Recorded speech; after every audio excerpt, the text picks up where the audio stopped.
Good evening, guys. I hope the live has started yet. So, yeah. Hello, everybody. Greetings from evening St. Petersburg. This video, I'm gonna be basically sharing some of my observations and insights on daily life in Russia, give you some updates on what I see, at least in the city of St. Petersburg, also in the city of Moscow, and also chat with you and answer your questions. First, I'm gonna share some insights, and by the end of the live, we'll have some time for Q&A. First of all, I want to say hello and welcome. Let me know if the sound is alright. I'm seeing your messages like right in front of me. So tell me if sound is good, if picture is good, and we can move forward. I see people saying hi Niki, I'm from Moldova, Belarus, and Russia. Hello from Romania. Nice, thank you so much for coming over and finding the time to listen just a random Russian guy. And if you're watching me in pre-recording, like after the live stream is over, you can save your time by basically seeing the description. I'll have some time codes for you so you can jump right to the most interesting part of this video. For the ones who don't know me, my name is Niki. I live in St. Petersburg city, and basically on this channel I do videos on my daily life here in Russia for this year. And lately, during the last half year, I started to make more, not only videos about, let's say, culture and entertaining, but also some videos on what's going on inside Russia. Yeah, so I guess that's what we're gonna talk today. I have something to share for you about economics in Russia, something about sanctions, something about public opinion, and also by the end of that talk, I'll share a bit of my personal feelings towards recent events. That's a lot of things to cover, so I guess during the first 15-20 minutes, I'll be more talking to camera, and you can listen. And after that, once I finish with this, I don't know, monologue, I'll jump right into the chat and talk more, interact more with you. I see messages coming from all over the world. Somebody says hello from South Africa. Somebody says good day Ukraine. Somebody says Belgium here. Very happy to have such an international community. It's good. It's good. Well, let's get started with the first thing that I wanted to talk briefly today is about how is Russian economy right now, like how is it doing? And first of all, I want to say that all my words you should not take for granted. I'm not a highly educated person about such serious matters, and I'm not going to talk a lot about like a global scale. I'm not going to talk about macro scale. What I'm going to say about every part of today's video is simply my personal opinion and my personal observation, simply what I see through my own eyes, basically around me. So first of all about economics is everything is kind of staying stable during the last few months. If you compare what is going on in Russia in terms of money, let's say in July, in August, and now in September, I do not see a big difference, at least on daily life level. Let's say foreign currencies related to Russian ruble stay the same. Dollar, American dollar, euro, and British pound, they stay more or less the same. And I kind of monitor it every single day because all my income is coming in American dollars. So it's like I worry a lot about that. And I see this thing being the same through the last couple of months. At the same time, prices for nearly everything or stay on the same level as it was, let's say, in July or maybe even in May, or they decline a little bit. But here you should understand that I say prices stay the same or prices go down. It's only compared to the last couple of months. If I compare this, like literally take a price for nearly everything, let's say something expensive like apartment or a car, a new car, or something cheap like groceries or paying for a mobile phone. Before it was cheaper, now it's more expensive, but we already passed that point when everything got like super expensive and slowly coming back to old prices that we get used to before. I hope that makes sense. I hope that is something like interesting to hear for you. Talking about the global scale, every single day I see a lot of news on what is going on in Russian industrial area, what is going on with companies who work with international companies. And like I don't really understand much about that, although some things are going on in Russian economy, and there are a lot of local companies, a lot of Russian companies who started to take over from international companies who left Russia like some time ago. So it's like I cannot say that everything is bad here. Like everything is kind of all right. Talking about economics. And here comes talk about sanctions, because I heard this opinion quite often that sanctions are aimed to like stop Russian war machine or something like that. How do they do it? They somehow influence the amount of money that Russia can earn on doing business, right? And here, nothing really changed much since last time I spoke about that. Not on big level, not on people's level, at least in my eyes. Like, during the last couple of months, nothing much changed. Let me see what you guys say actually in the chat. Good. See, good amount of messages over here. Yeah, so basically, what Niki is saying right now, nothing changed much during the last couple of months. But nothing changed much only about the sanctions and economic questions. What really changed right now, like right this week, right these days, is the public opinion. And that is actually quite hilarious to me. Like, since the very beginning, Russia kind of divided, Russian population, Russian people kind of divided into two sides. Somebody supported what is going on there in Ukraine, and somebody was strongly against that. Somebody also took some like neutral position, but in my opinion, that like were not so many people who said like I don't care. Many people said we don't like it, like we dislike it, or we support this. There were like almost no third neutral side. What is happening these days is there is a huge change in what's going on in Ukraine. Basically, in Russia, yesterday I made a video on Russian state TV. They say that Russian army is kind of regrouping from one position into another position. What is being said in your media, I think it's like news say something like Ukraine is counterattacking, or Ukraine is like advancing and taking back their territories. The same event, but different rhetorics. So what is going on about public opinion related to this thing? At one time, like literally just in a few days, people who were strongly supporting the special military operation, they started to speak so badly about our government and about military or defense, and even about Mr. President.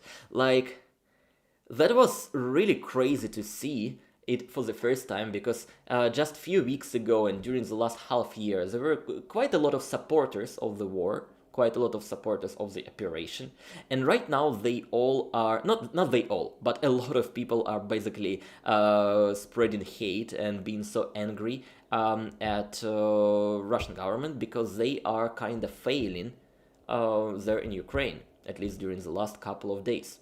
And such kind of change is quite like untypical to see for me. Although I have heard this opinion even like 4 or 5 months ago, that people who support the war strongly might be the biggest danger for our government if the government cannot deal with the operation well enough, which is happening right these days. But whatever, I wanted to deliver a point that there are people who are being like really angry of what's going on there in Ukraine these days, and the words that they say and the way they say it online is like, it's very intense, like really intense. Also, related to the latest news, there are quite a lot of people who were like against the war since the beginning, who got into a weird situation. Like something is going on in there, and people who were against the war, they might feel they're kind of happy to see such progression, and at the same time they might be feeling very uneasy to actually feel happy about that. I heard, not heard, I saw some conversation in a few Russian Telegram groups where people were like, yes, Russian army is doing bad, and I'm kinda good to see it, but I feel uneasy that I'm actually feeling this way because I'm staying in Russia and it's kinda like have some connection to Russian government because they stay here. So it's like a bit complicated. But it's, for me, it was very interesting to see such a huge difference in people's opinion. Something is going on, although I don't quite understand what is going on exactly. That's like weird to say. Yeah. And real briefly about another news that has some connection to public opinion. Recently we have election in Russia.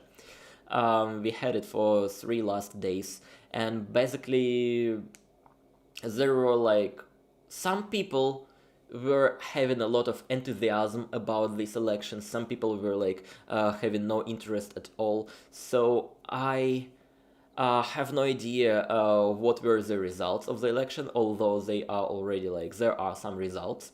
I haven't watched it yet, although I'm like 99% sure that who needed to win, they won. I mean, who needed to win for our government, they won, no matter how people actually voted. Yeah, I wanted to go to join the elections, although I didn't. Instead of that, I had a day doing a different thing. Whew. Speak something about economics, sanctions, and public opinion. Now I have a bit of my personal feelings to share, and then I can jump right to watching your messages in the chat. Because last 12 minutes, I honestly didn't had time, didn't had attention to like look into the chat, and I see there are a lot of messages from you.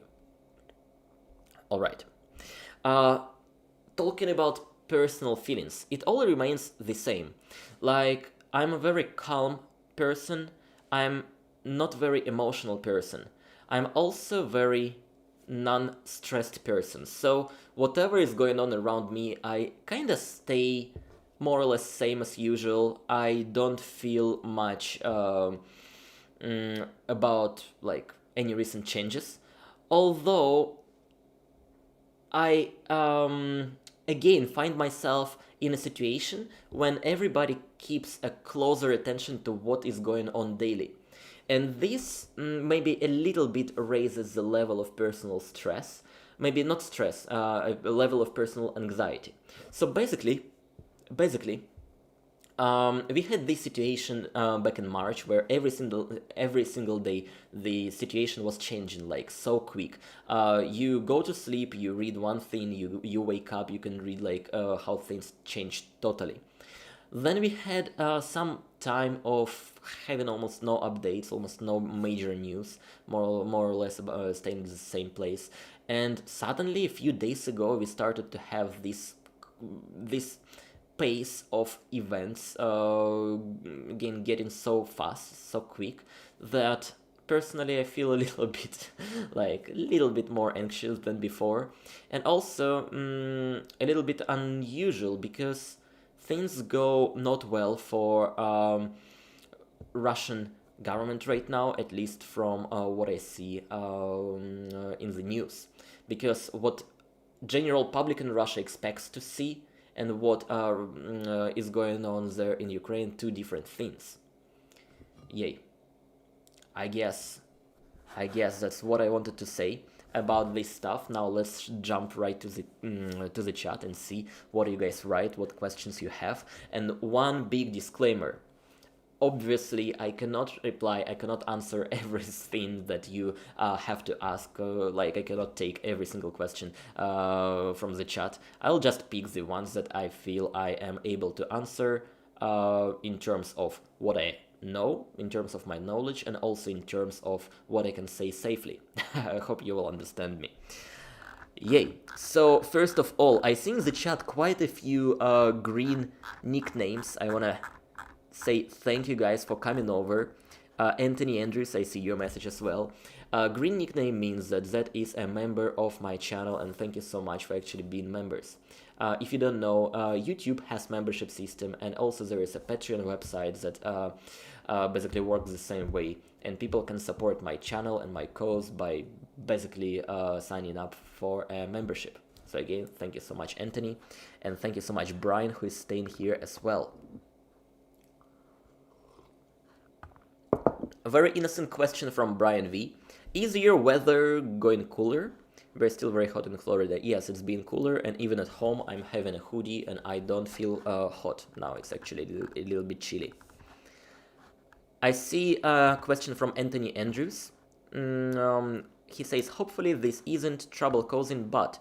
Oh, actually, I can do this and show you messages that I react right on the screen. I think you can see it right now. So Anthony says, hopefully this isn't trouble causing, but Niki Proshin, can you see things improving in Russia when Putin leaves the post? To it politely. So I honestly don't know what exactly might be when Putin will leave his post. Maybe it will surely happen someday.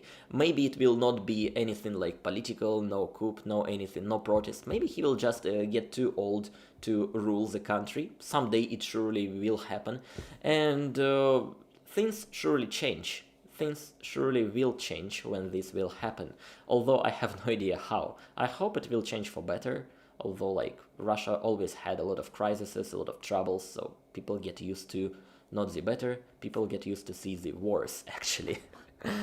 Oh, yeah. Let's see what else we have from people. Mate, the chat goes so quick, so sorry for that I take some time to actually pick a question. I see somebody asking about like Ukraine and army stuff. Obviously, I cannot reply to that. Like, there is no chance I can talk about this freely.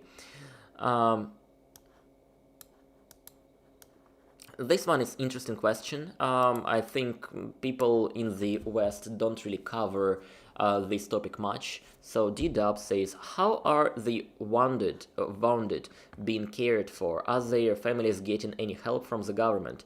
And the question is yes. Officially, any person who was wounded or who died in Ukraine has some level of support from government. I have heard that government was paying some amount of money for people who got hurt, and much bigger amount of money to people who lost their family members there in Ukraine. And that amount of money is like enough to buy half of the apartment, maybe enough to buy one apartment in the provincial cities. So there is definitely some level of support. I also think that there is different kind of support for such people as well. Like basically, Russia has some good benefits to soldiers, although I am not totally aware what exactly they offer to them, because I have no relation to army. I haven't been to army, and I will not get drafted anyway. So like for me, it's not really interesting to dig into this stuff and to learn what exactly is going on related to support to such people. Yeah. Somebody says, yes, I heard they are getting a small pension too. It makes sense, like if they really do, it's not something unusual, like they might do. Mate, it's it's hard to actually pick questions.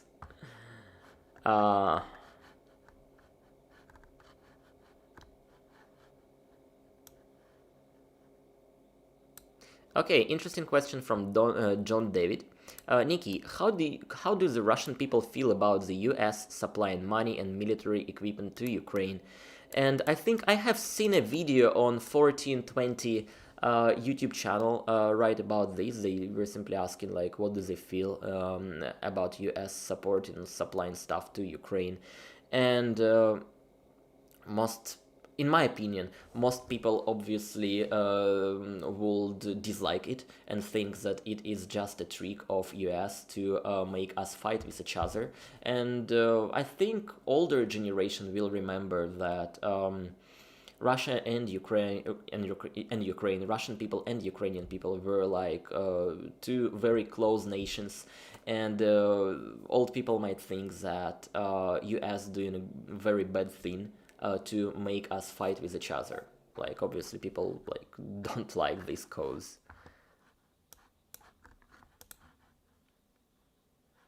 Niki's speed reading is so good for different alphabet. Oh, thank you, mate. Thank you. I see somebody donated some money here. David Bat says stay safe and sends generous 20 bucks. Thank you so much, David, for supporting my channel, basically my videos. Really appreciate. Drug Red Survivor says, much love to you, Niki. Thank you for your updates and perspective. Lighter question from you. What's your favorite meal and beverage? Talking about my favorite meal, I'll talk about Russian food. I like blini, Russian pancakes a lot, as well as syrniki. They are simply amazing. As for the drink, during this time of the day, I like drinking tea, which I'm doing right now. Yay. Brian V. Like, Brian V again, but guys, it's easier to spot a green nickname, like... Anyways, he asks, are you planning more collaboration with other YouTubers like Zangief and again? And the answer is yes. I actually filmed a few videos with Natasha's Adventures. I filmed a video with Zangief that I haven't uploaded yet. I also filmed a video with Eli from Russia. And these three conversations are very close to recent events and also our daily life in Russia. So I think it will be super interesting to actually listen to that. I see 2,000 people actually being here online watching a random guy just speaking some stuff. So I want to say hello and welcome. Greetings from St. Petersburg. Trying to pick some questions to answer to. I see Klomps asking a question. Mentioning self-censorship. There is a viral clip from a Russian show with one of the guests being very critical, even using the word war. A Kremlin-controlled show, play or real. So, I don't know, I haven't seen the show, so I cannot say for sure, but I think most of the shows are like strictly monitored by not just Russian government, but also by all the like television related institutions that are basically run by government. And most likely, if there was some incident by somebody being anti-war, having an anti-war opinion in such kind of show on Russian TV, most likely it's not even a play, but a mistake of somebody who were producing that show. Normally, there is a real huge censorship when it comes to public opinion in Russia. Let's say there are not just one actor, not even 10 actors. There are many actors, there are many public people who were basically banned from playing in movies, playing in theater, having music performances. You can find this stuff on the web. There were like a lot of Russian artists who cannot keep doing their job and entertaining people just because they were not supporting the government point of view. So yeah, there's like real huge censorship even in such terms. I see John David myself sending 10 bucks. Thank you so much for your donation, as well as Cass. Appreciate, guys. Like, happy to see people doing that.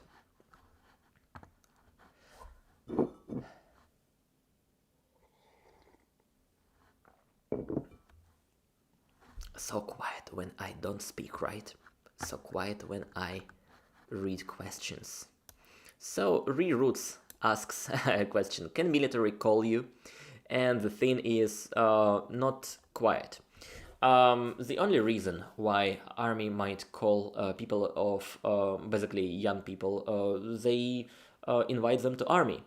People can get drafted from 18 to 27 years old, and I am 28 already, so it's not possible that I get drafted to army any soon.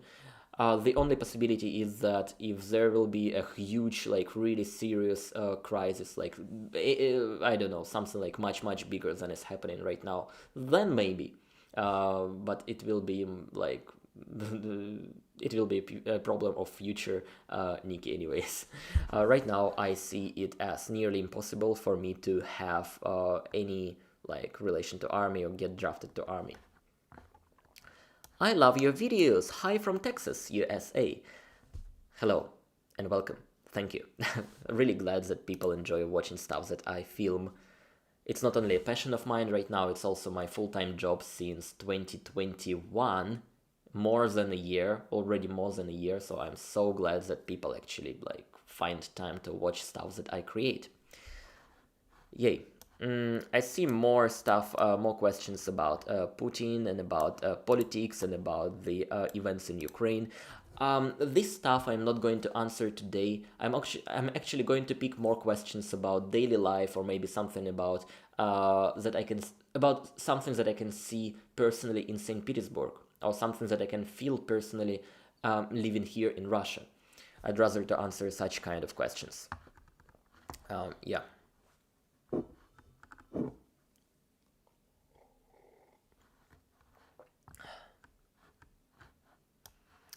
Oh, this one is interesting. Hey Niki, what do Russians in general think about the Central Europe? Around here we have mixed feelings, but the media in my nation is positive about Russia. So it depends on the country, but generally, before all the crisis, before this terrible year, Russian people had a very good opinion on Central European countries. And even right now, I think we still are staying somewhere close to each other. Especially to Serbia, let's say, or countries like Bulgaria. A lot of people have relatives or friends who live there. People start to feel less positive to Latvia and Estonia and maybe a few other countries that recently implied some, not sanctions, but some restrictions and complications to Russians who want to visit these countries. So our relationship maybe got a little bit colder, but once again, it's only talking about the countries on a big scale. But if you talk about relations people to people, I think it's all the same. Like if I meet, let's say, a Latvian person or a Serbian person or a French person, for me it doesn't matter. Like, doesn't matter where you're from, I will have a nice attitude to you, I'll have a nice friendly conversation, no matter what is going on there in the politics. Yep.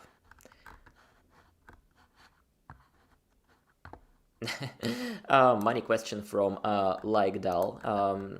He or she asks, Niki, do you get to keep your YouTube money? And it has some kind of relation to recent sanctions. Like, it started a little bit harder to actually receive money from YouTube. Not from YouTube side, but actually from Russian side. Basically, it's harder to get Swift transfers because of the sanctions. Although I'm doing well with receiving my revenue on YouTube, so no worries. Like, I'm able to monetize it yet, and whatever you see, I don't know, any donations or any new members that join my YouTube, it does not disappear to me, it just goes same way as usual.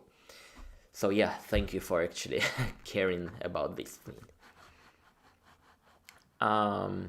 Interesting question from Charlotte. Where can you travel freely now?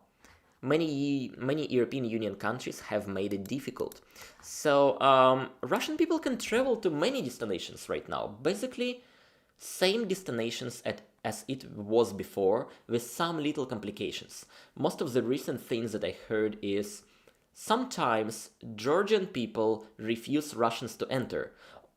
Although all cases that I heard, they were related to people who had some political weight, like somebody who were anti-war or somebody who was pro-war. Then Georgian custom officers basically refused them to cross the border. But if you are just a tourist, I believe you still can go there freely. Talking about European Union, I still believe I'm able to go to any European Union country if I have a reason to go if I want to go, even as a tourist. Although it might be a bit more complicated process. Although here, not 100% sure. Like, I haven't been to European countries much. I want to go there next year, perhaps, so we'll see. Yeah, and in terms of transportation, basically just flying issues. There are so few flights from Russian cities abroad. You cannot go directly to Europe. You cannot go you cannot fly directly to many destinations. But what you can do is go to Istanbul, one of the destinations, like Turkey, Istanbul. It's easy to go from Russia. Basically, most of every Russian big city has flights to Istanbul right now. And from there, you can basically have a transfer flight everywhere. You also can use United Arab Emirates as a transfer place, basically in Dubai or Abu Dhabi, and I believe a few other cities as well. So it's possible to fly, it's possible to leave country to nearly everywhere, although a little bit more complicated than before. I see a donation from Derek Kadan. Thank you so much, Derek. Appreciate. He says, "Thank you for bravely broadcasting amid that." Oh, that's hard for me to read. I'm sorry. This amid, I don't know what does it mean. The censorship regime. Thank you, Derek. Like, I don't feel it's being brave or anything like that. Just uploading videos, but appreciate your opinion. Yeah. Feral Human asks, Niki, what do you think about John Lennon's song Imagine? Like, I like this song. Like, I really like this song. I think I listened that last time maybe a month ago, maybe 2 months ago. And another song that I listened recently, it actually was from one of my YouTube members. He sent me a song by Steen. The song is called Russians. So you can try to search for it. It's Steen song Russians, like Russians by Steen. It basically gave me some feelings. Yeah. Interesting question from Cultura Free. What types of products have Russian producers or manufacturers managed to replace in absence of imported goods from unfriendly countries? So basically everything that we had before, we are still able to get it in Russia. Something was totally replaced. As far as I heard, I cannot give like real examples, but I can say that during the first month, Russian car manufacturers, that's a hard word. I'm not going to say producers, that's the word I'm gonna use. So basically, Russian cars producers, they were having some trouble in the beginning of everything, like in March and April, and they kind of stopped a few factories. But then somehow they find a way to get back what they needed to continue producing cars. So same things happened in many other areas of producing stuff, say it this way. Talking about daily life level, I can say with bigger confidence, for example, at one time we had no some of foreign brands, clothes, tech, basically food. What Russian companies did is they found a way to import it from third countries. Let's say if one country or one company does not want to deal with Russia, that's all right, because Russian company can connect with another company that stays out of Russia, and that company might be located in countries that are like doing well with producers, with real manufacturers, and it goes like different kind of import, not directly, but through a middleman, a middle company. So many products have been imported to Russia this way. Not only this year, it actually happened back to 2014 and 15 when the West applied first sanctions. Same things were happening, like basically. I cannot even think about what I cannot get right now that I could get before, like everything that I get used to, I am able to receive. Although for some stuff it might be much more expensive than before. Yeah. So turns out I didn't say anything specific, but explained some general idea on what's going on about this stuff. JC sending $5. Thank you so much, JC. And here she says, will you say living in China and seeing what the media censorship is like out there put censorship in Russia into perspective for you in some way? So I would say no. Because yes, I experienced some level of censorship in China, but I lived there as a foreigner and I didn't try to get deep into understanding what's going on there on like politics level or media level in China. So I didn't care about that time. So I cannot say it actually influenced my perception on what's going on in Russia right now. The only things that I got from living in China in terms of like censorship, I used VPN daily when I was in China, and now in Russia I also use VPN daily, every single day. Yeah, that's kind of all. Question from Vikramjit. How do you access Western or Russian pop music without Apple Music, Google Music, or Spotify? We have everything. We have every kind of alternative service that you have out there. You have Google Music or Apple Music. In Russia, we have Yandex Music and quite a lot of other alternatives. You have Netflix. We have Kinopoisk, which is like similar thing but made in Russia, and we have basically no big problem, no troubles with receiving any kind of products that we get used to. And if we cannot download anything or if we cannot get access to something official, people get used to use torrents. Like pirating media content is super popular in Russia, not even ages ago. It's super popular this time as well. If somebody wants to watch a movie, somebody might just download it from torrents. Somebody wants to, I don't know, play a game. Hello, torrents. Simple as that. Yeah.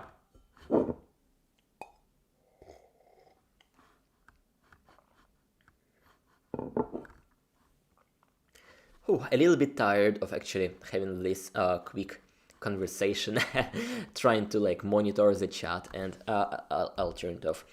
Trying to monitor the chat and answering your questions. I think I did not very great job at picking questions. It will be like much better if I had somebody who actually picked the best of the best questions for me to answer. But anyways, I found something interesting to share with you. Happy with that. And I'll stay here for a little bit more time. If you have any questions about daily life here in St. Petersburg or about anything personal related to myself, please ask, and I'll reply. I'll stay here for like 10 more minutes with you. And before you send your questions, I want to say once again, guys, thank you so much. Reload English. Okay, thank you so much for supporting me and my channel. I see really huge support there in the comments. So many people care about if I stay out of trouble and care about my mental health. That means a lot. Also, what means a lot, people who join the memberships and basically send in this little silly super stickers and super thanks on YouTube. Real appreciate. The way how you can support me is simple. Just like this video, and if you haven't subscribed yet, subscribe to my channel as well. It's simple, like real simple and free. And if you want to contribute more, there is always a link to Patreon community, to YouTube membership, and also to PayPal. So yeah, coming back to questions.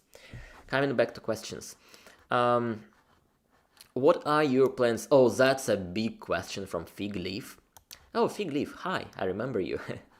What are your plans for the future? Wait, I'll turn the chat again. What are your plans for the future? I know you said you were not leaving Russia before. So yes and no. I am not leaving Russia ASAP. I am not leaving Russia immediately. But initially, I will leave Russia. I didn't want to live here all my life.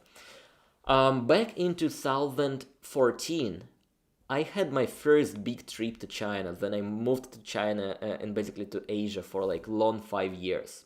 Since that time, I knew that I am going to live not in Russia for the rest of my life.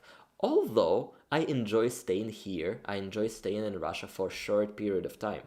Most likely, I'm going to stay here in St. Petersburg until the end of next year, maybe like for one more year, maybe for half a year. And then I'm going to travel more. And basically you're gonna see it as well, because once I leave Russia, I'm gonna continue making some videos about my homeland, but also I'll have more travel content, more travel related content about, let's say, people and cultures of other countries. So that's a future plan. Not stay in Russia forever, but live to somewhere for a very long period of time. Like, I'll share one of my dreams with you, maybe the biggest dream of mine. I've been having this for 3, maybe for 4 long years. So basically what I want in my life is having a long-term, very slow travel when I stay in one country for, let's say, half a year, maybe 3 months, maybe 9 months, maybe 6 months, and then change that country to another place and basically see the world and experience different cultures until the moment when I find a place where I want to stay until the rest of my life. So that's the plan for the future. Yeah. Did the Russian authorities contact you regarding your videos? No, nobody. Nobody contacted me regarding my videos. Although 3 months ago, I had an invitation to a Russian, a huge international event, huge international forum hosted in Russia, organized and sponsored by Russian government. So if you take it as a contact from government or authorities, okay, but it's not in the way that you might think. I just got invitation to join a blog tour, which I accepted, and that was quite fun week when I just traveled a new destination and nobody talked to me anything related to politics, which was nice, although quite surprising to me. I actually expected that they would talk some stuff, but no, it was a very innocent, if you can use this word in this specific case. Yeah. Niki, would you like to try living in Taiwan or Japan? Surely, I will. I will 100% try to live in Japan for half a year. I will live in Tokyo maybe for 1 or 2 months, and then I'll live in smaller places, in smaller towns, or even a village for some time. Like, no doubt I will do it. And Taiwan, I think I will visit Taiwan for maybe a month, maybe a bit shorter. I haven't been there before. Hi Niki, how are you? Best of luck for your channel. That's such a nice question, such nice words to me. Thank you so much, mate. I'm doing well. Like, personally, I'm doing well. By the way, thanks to Rebecca Carlson, who sent another super sticker. Appreciate. Yeah.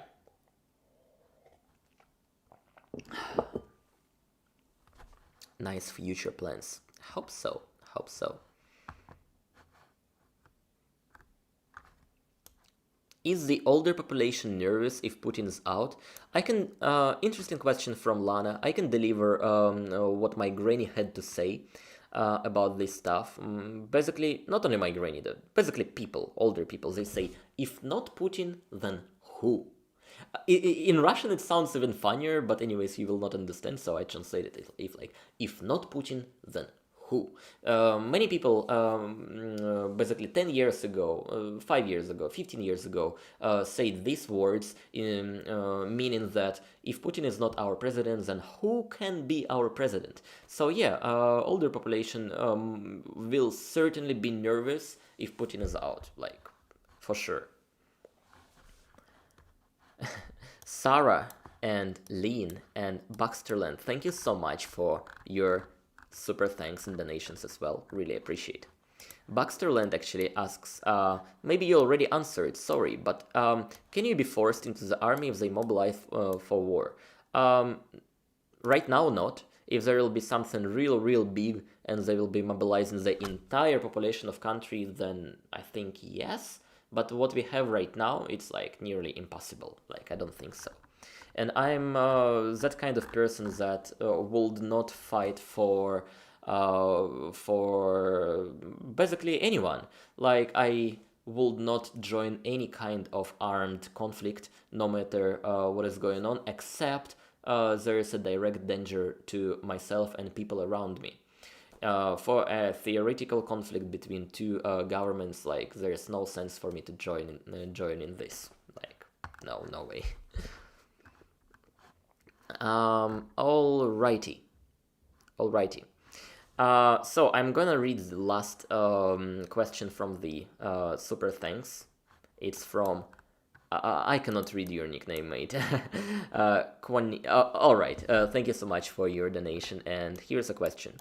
Aren't there a lot of people who go around saying they want to run for president? In the USA, people from normal to crazy all want to be president. No, in Russia that's totally different. It's maybe popular for like school students say, ha ha ha, I'm gonna be, when I grow up, I'm gonna be the president. Like jokes. Even in my school time, a few of my classmates were kidding about that, like I'll go for the president. But no real, like people in Russia don't tend to say it. It's very rare to hear if somebody genuinely will say I'm going to try to be elected as a president. It's like something from a different universe, something like unrealistic. Whew. Alrighty, guys. Thank you so much for joining this live stream. I see that we had like really a lot of people today, I guess. I don't know why. I don't know why so many people appeared today, but thank you for actually caring to hear what I have to say and share with you. I hope that was interesting to you.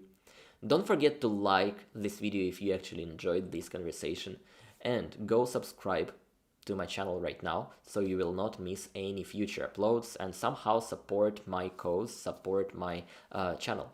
Thank you so much, guys. I'm not gonna stay here any longer, so I guess see you next weekend. That's time when I'm gonna upload the next video. I'm gonna hit end stream in 3, 2, 1. Спасибо and пока.